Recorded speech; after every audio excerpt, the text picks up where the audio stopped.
Primal Chaos. Hey guys, Primal Chaos here. Welcome to the channel.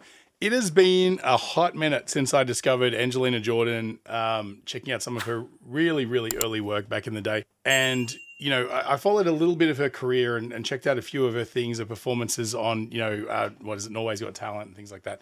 But, you know, this channel is such that I get pulled in a million different directions, and I sort of left it behind a while back. I know a lot of you probably subscribed for Angelina Jordan content, and, you know, I've always just, you know, felt like I needed to get back at some point. And, you know, I feel like the time is right now. And I think she just recently, like 2 weeks ago, released Love Don't Let Me Go. I don't know anything about this. I don't know if it's a cover or an original or what, but I definitely wanted to jump back in. Now that sort of like a little bit of the dust has settled, she's become an adult, I think. I'm not sure exactly how old she is now. My question in the back of my mind the whole time was, okay, we've seen what she can do as a child. We've seen what she can do. The stories about how her family kept the industry at bay for a really long time to let her sort of breathe and have a childhood and things like that, you know, was always sort of interesting to me. I appreciate that. I think that if only more parents sort of had that, or more families, I guess, had that much of a focus on the protection of, you know, their child talent, you know, that would be an amazing thing. So the thing about Angelina Jordan is a lot of people are so mystified by her talent, and at least particularly as a younger person, that, you know, she's often held to a higher standard than I think is fair. Not that what is like, I don't think that anybody needs to underestimate her ability, but I feel like sometimes when, you know, acts like this, they fall into a danger of becoming deified, right? Where people are treating them like they're a religion. And I can only imagine as an artist how much pressure that puts on you to bring something to the table that's of a standard that's just not achievable, right?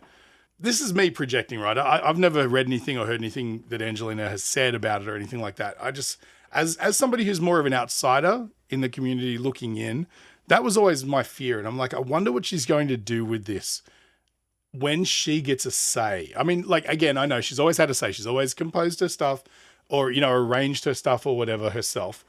But there also comes a point when you do sign with people and, you know, their money is invested, and then suddenly they get a say, and they, you know, and it's not always the case where there's a lot of freedom for an artist when somebody else is paying the bills, if that makes sense.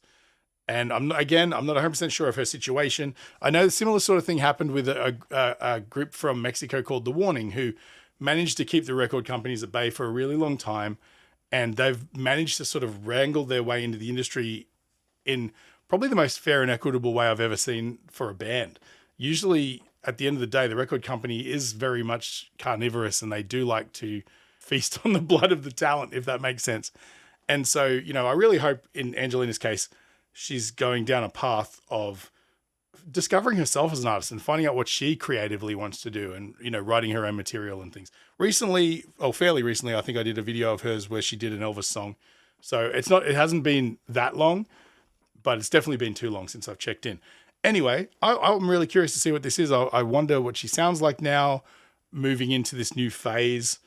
And yeah, I'd be really interested to see sort of the direction she's taking and stuff like that. Just before I jump in, though, I'd just like to say this video is brought to you today in part by Enchroma. Enchroma make glasses for colorblind people like myself. So if you or anyone you know is colorblind, click the link in the description. It'll take you to their website where you can get a free eye test and find out if you have a deficiency, and if so, if there's any kind of corrective lenses they sell that might be able to help you see the world a little bit more like everyone else. It's a journey of discovery, trust me. It's very interesting. Yeah, but anyway, I'm going to dive right in. Angelina Jordan, Don't Let Me Go. This is just a visualizer, but we'll see what's going on.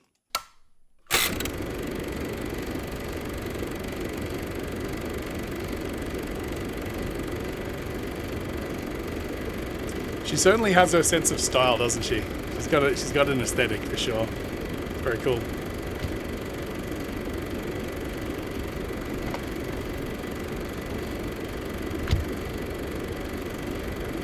It's a bold choice to be tall and wear platform heels and have tall hair as well.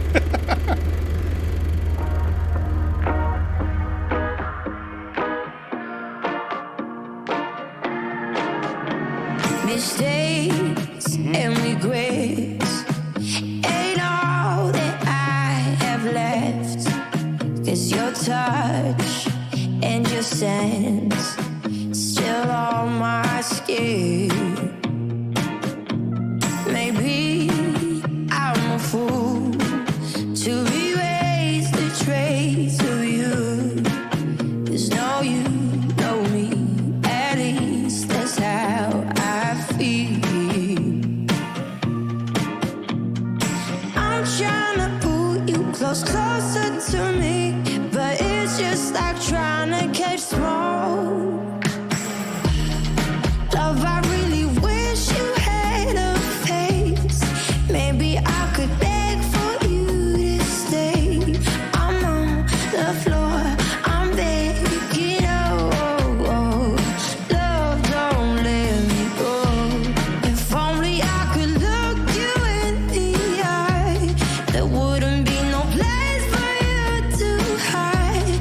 I'm on the floor, I'm begging, oh, love, don't let me go. If you had a heart, I could make it beat for me. If you had a soul, I know where my home would be.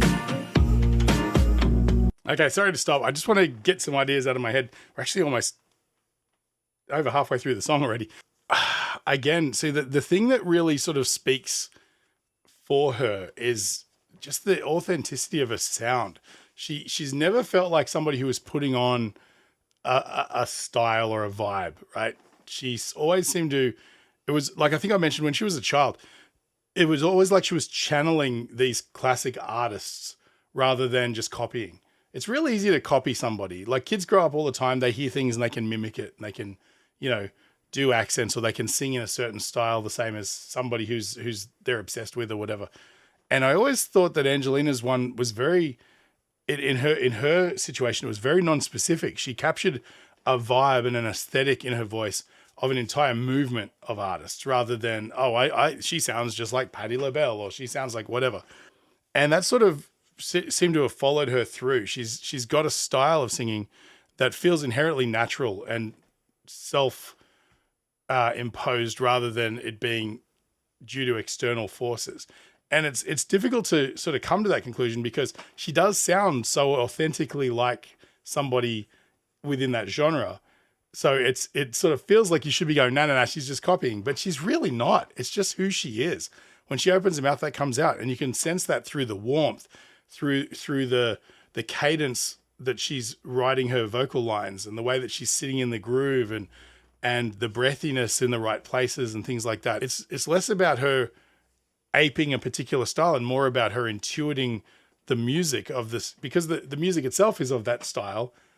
There's a correct way to perform it, and she just can naturally feel into that groove, and that's lovely. There's such a beautiful warmth and presence to her voice as well in this.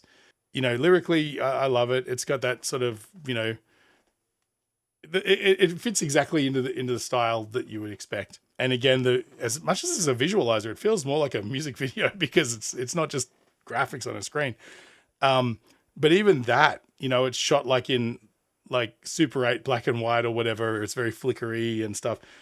Everything's period. It's got that old world Hollywood vibe with the palm trees and all that sort of stuff. And it certainly does evoke artists like Lana Del Rey, who is also brilliant at sort of, again, just exuding the vibe of the genre that she performs in as well. But, you know, her and Amy Winehouse, that sort of thing, these comparisons are really easy to make. But I think that they don't have enough gravitas. I don't think that they explain it enough. I think it's just those two artists exist.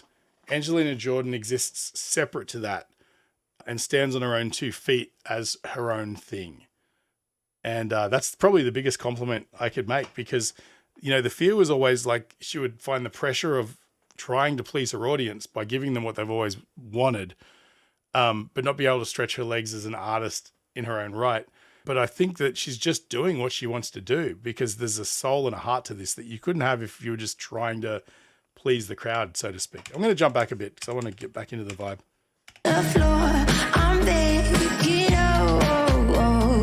love, don't let me go. If only I could look you in the eye, there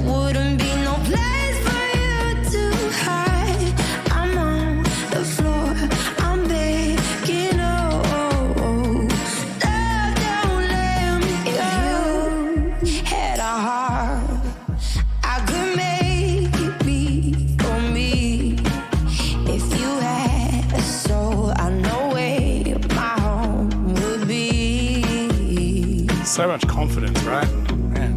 It's not about feeling lonely, but man, I just can't forget. And though you're not here beside me, I still see your silhouette. I'm trying to pull you closer to me, but it's just like trying to catch smoke.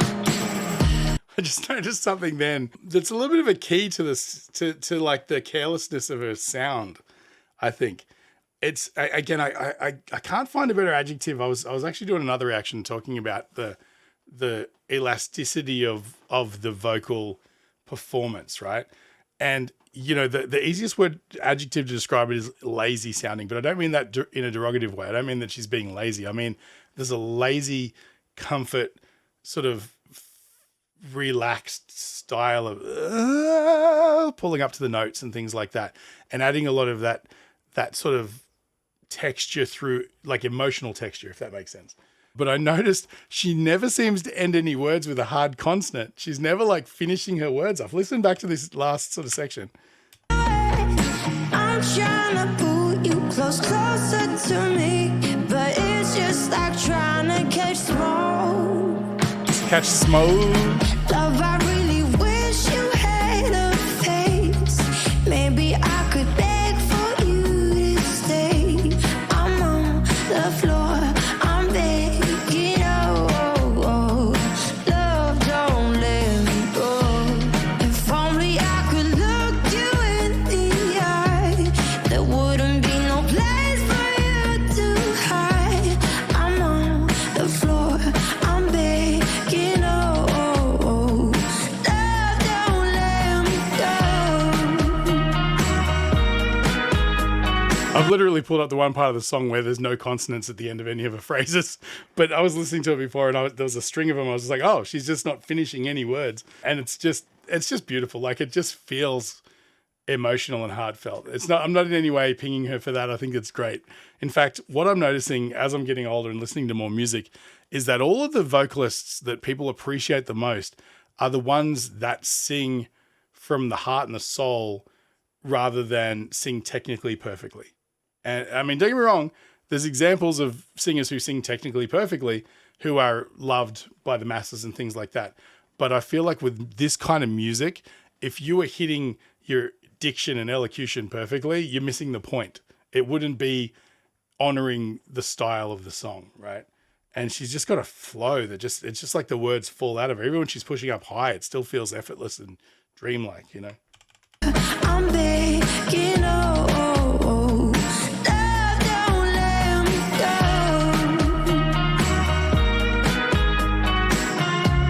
Great band, by the way. Whoever's playing, such great arrangement. I'm on the floor, I'm begging, oh, love, don't let me go.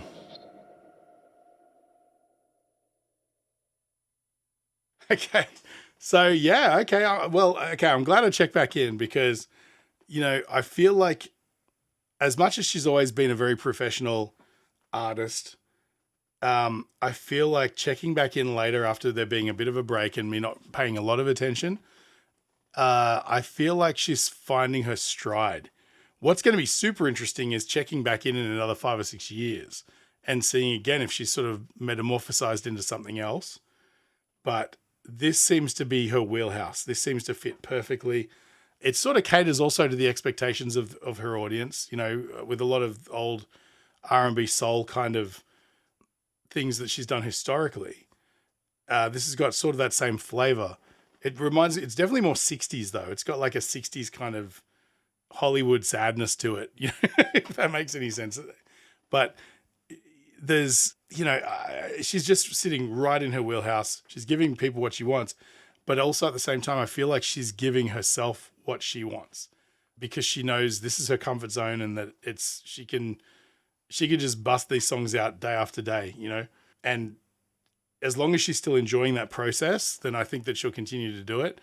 If it ends up getting old and tired for her, I'm sure she'll sort of move in another direction, but I just pray that it doesn't go in the same direction as someone like Jewel, who had some beautiful sort of folk aesthetics and, you know, brilliant lyrical songwriting, an amazing voice.